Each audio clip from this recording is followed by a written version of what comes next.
morning, everyone. Happy Sunday. It's very sunny here. I hope it's sunny where you are as well. This was going to be a pre-recorded conversation because I was with this person last night, but it was his Christmas party that I was at, and people were so excited to talk to him. We ran out of time. So I was really excited that he agreed to join me live this morning. Let's bring my friend and fantastic Christmas party host to the screen, David Hamilton. Hi, David. Hey, Dana, how are you? I'm great. How are you? Good. Thank you for doing this morning. I think the morning after a big party can be a little bit sleepy at best. So I appreciate you hopping Yeah, on. we're in a little cleanup mode here, but that's I bet cool. you You are. know, Well, you throw the real kinds of parties, David. You use real china and real silverware. So the cleanup is a little more extensive. true, but we want our guests to feel special, so Well, I was going to say it's part of what makes for a fantastic party. So thank you again for that. We love being on that invite list. glad you were here. Okay, David, let's jump right into these questions. First question is, what are some things that you knew before you turned 50 that have served you well post 50? Gosh, I be nice to people. That answer has come up a lot, which I think is so interesting. Yeah, especially these days when a lot of people seem to be going in the opposite direction. Mhm. But in general, I've always tried to be somebody that's thought of as a good colleague, a good friend, a good one of the good guys in the opera business. I mean, not everybody is that way, and I learned early on that it was to my professional advantage to be thought of as one of the good guys, and also it's just a lot easier. It takes way too much energy to always be one of the bad guys. To maintain that sort of facade of evil. Yeah, exactly. I agree with you. I think there are moments where it feels like, "Oh my gosh, wouldn't I love to be the guy who just, like, gives the bone-crushing comment or shuts the door on someone who needs to be taken down 10 pegs or whatever," but it really almost never serves you long term. Not long term, and plus, I can't think that fast, so it doesn't. I think about it, 3 days later. Shoot. Yeah, the time has long passed. Well, at least you know that. Yeah, yeah. Yeah, so that's good. Well, I think that's really nice advice, and I don't mean that condescendingly. I think the word nice has taken on sort of a negative connotation when in actuality, we all know how important it really is to do something sometimes as seemingly insignificant as hold a door for someone, say hello Right. and smile. I mean, all those little things, and then the big pieces, which just make such a substantial difference. You know what's interesting? When I was in New York about 3 weeks ago, and you forget that people don't smile at you when you pass them in the store or whatever. It's like, oh right, I'm back in New York now, so put on your New York face. And Yep.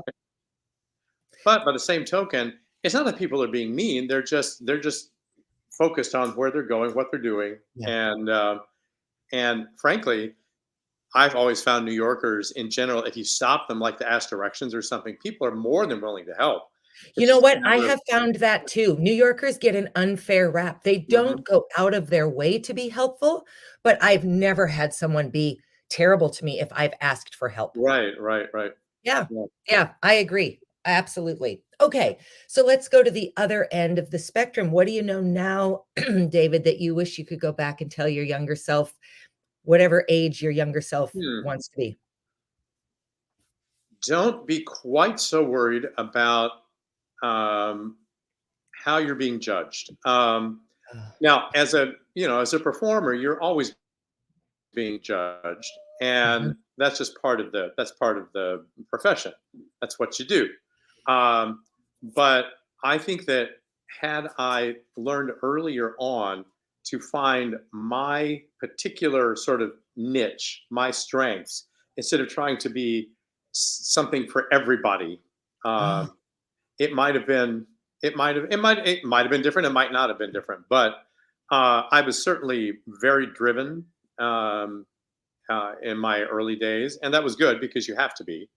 but I think that uh, worrying too much about, oh my gosh, oh, I missed that note wasn't perfect, or whatever, and maybe looking at a little bit bigger picture would have served me personally better, and and professionally too. Who knows?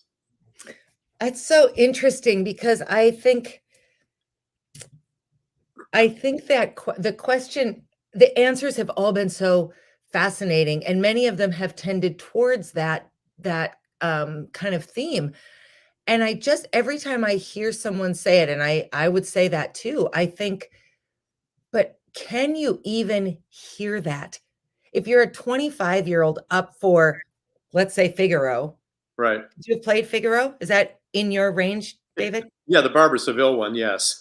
Okay, okay. Yeah. So if you're up for that, could you have gone in and said, "You know what? I'm just gonna do the best I can, and it'll be fine if I don't get it." I mean, an audition feels life or death in the moment because it kind of is life or Well, death it in kind the of is. I moment. mean, what you're essentially doing is you're taking your year's marketing and putting it into that 5 minutes. Yes. You think Yeah. about it, and you don't get a do-over, at No, least not usually. no. um, but no, I think you have to. I think it's just balancing, that awareness of it has to be good with um, a bit of relaxation, and it's like, let's go in and just have fun with this. Mhm. I used to joke that dumb singers got further than smart ones, and there was really what that meant was the people that maybe it just didn't they didn't overthink it too much. Yes. Um, in some ways had maybe a better time of it, easier time of it. But Mm. ultimately, as with any performing field, you have to have the basic goods. If you don't have the basic goods, then what's the point? Right, right. Yeah. Interesting. I do think as I'm thinking about actors, you're right. The super intellectual ones, the ones who are sort of playing out every scenario before they walk through the door, the ones who've internalized every facet often kind of tank Hmm. their work because they've it's almost like they've already performed in their head and so the moment is gone. Yeah, Yeah. really interesting idea. All right, last question for you. And I think this answer will probably be pretty interesting from you. What have been some of the most joyful aspects since you turned 50 of your life? Well, let's see. Can I count marrying my husband at You, 49? you can. I'll take it. Okay. Okay. um, that all of our grandkids coming along, all of that's wonderful. I conquered some new roles after 50, and actually continue to conquer one this year. You did and conquer it beautifully, I'd Oh, like to thanks. add. Yeah, no, that was kind of a lark, but it was kind of fun.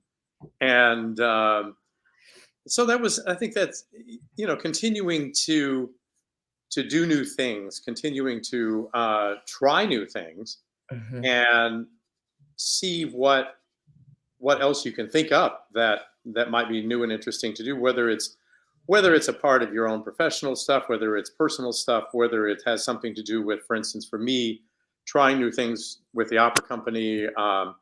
And shoot, now I know how to write subtitles for movies, and now I know how to actually make a video and lip sync to myself. Mhm. Who thought I would have to do that ever? Right. Ever as an opera singer, for Right, sure. right, Yeah. right. Um, so I haven't done this with anybody else, but when I think about you, and I don't know where this falls in your age range, so if it was pre-50, I apologize for that. But when I think about what um I would imagine has brought you some joy or been a joyful aspect is that you became a pretty serious advocate for marriage rights. And I can't imagine that you really ever envisioned that you would, go to Washington, D.C. and be part of that process. And then I'm wondering, did you believe, David, when you were a younger man that you would ever get to a place in this country where you and Bernie could be legally married joyfully from sea to shining sea? Gosh, no. Yeah. Um, no, yeah, I mean, when I was a younger man, one of my teachers said, "Well, you can have uh, friends, but don't ever fall in love with a man. Don't make that mistake." Um, and because that was just not a realistic possibility for men of previous generations. Yeah. Yeah. And no, I don't think really any of us, certainly of over 50, would have ever thought that this would be a possibility. Um, and the fact that Congress just made it possible, no matter what happens No with the matter Supreme what Court, happens. and so that North Dakota can't say sorry, Yeah. even Yeah, though you're not legitimate anymore. right, right, right. Even and I will tell you that that's exactly what would happen, because Bernie and I went to testify in front of the legislature, and they were frankly just mean about the whole thing. Um, Yeah. it was for recognition of our marriage, but it was also about changing the wording in the statute so that, like, the registrations don't say husband and wife, and all that kind of thing. And they were just like, ugh, I don't even want you all disgust me. I mean, that they literally said that to one of the testifiers. It's um, and so that's exactly what would happen if the Supreme Court invalidated Yeah. Obergefell. Um, so now at least you can run across the border and get married in Minnesota, and there you go. Yeah. Yeah. And be acknowledged everywhere, which is just so important. I think, boy, it goes back to your first point. Maybe just be a little bit nice. Hmm. Yeah, We can all we don't go can out of your all way to be have mean to our people. Yeah, yeah, we can all have opinions about things, and we don't have to agree with every decision that every human being makes, but really at the end of the day, what's it to anybody else? right, Love is love is love is love right. is love, and I'm not pretending that I made Well, that. and kind of piggybacking on that, one thing that I do try to consider is trying not to make life more difficult for someone else. Mm, So it goes along with being nice. I mean, it's the whole yeah, idea. So, am I making this decision? Am I making life more difficult for someone else, um, for no reason particularly? So I just try to operate by not making life more difficult for other people. yeah. Well, I think you've done a beautiful job. I have known you professionally now for almost 13 years, and we have been so I have been so impressed with the work that you have done as an arts leader and colleague and mentor, and taking a truly challenging art form in many ways, this very, very old form of opera, and making it contemporary and new and inclusive and diverse, and doing that right here in Fargo, North Dakota. You will be so, so missed, David, when you leave, Well, I by appreciate the that. community, but by me personally. Well, thank you, thank you. Me too. But y'all just have to come out to California. Well, I was gonna say Quinn is not that far from you No, yeah, once you and it's an Bernie hour and a land half and from get downtown situated. LA if you So pick the right traffic we time. will we Yeah, will absolutely stay in touch, and be in maybe see you more there than we've seen you here, which could is sort of happen. hard to imagine. Well, David, thank you for your time and your answers. I loved the conversation, and I really appreciate you taking the time this morning, Terrific. in light of how busy last night was. Well, thanks a Have a lot, and have fun with have fun with turning 50. It's a great thing. Thank you. Thank you. Yeah, I am feeling emotional about it, positive and not negative, but it's a sort of conflicting thing. So I'm really appreciating these conversations, because nobody has said to me, "Oh man, 50 was bad and it only got worse." So that's good. no, it actually it's you move into a new chapter of life, it and it's nothing but a number anyway. But because you wake up the next day and you still look in the mirror and it's exactly the same person. So, Yeah. I mean, I still look in the mirror and go, "Who's that guy?" I still feel like I'm 16. So, Well, that's fantastic. That's how you can do things like zip line through Costa Rica and other crazy, crazy things, David. Right. All right, I'll let you back All to your right. day and your Thanks. cleaning. Thanks so much, everybody else. I'll see you tomorrow. All right. Bye. See ya. Bye.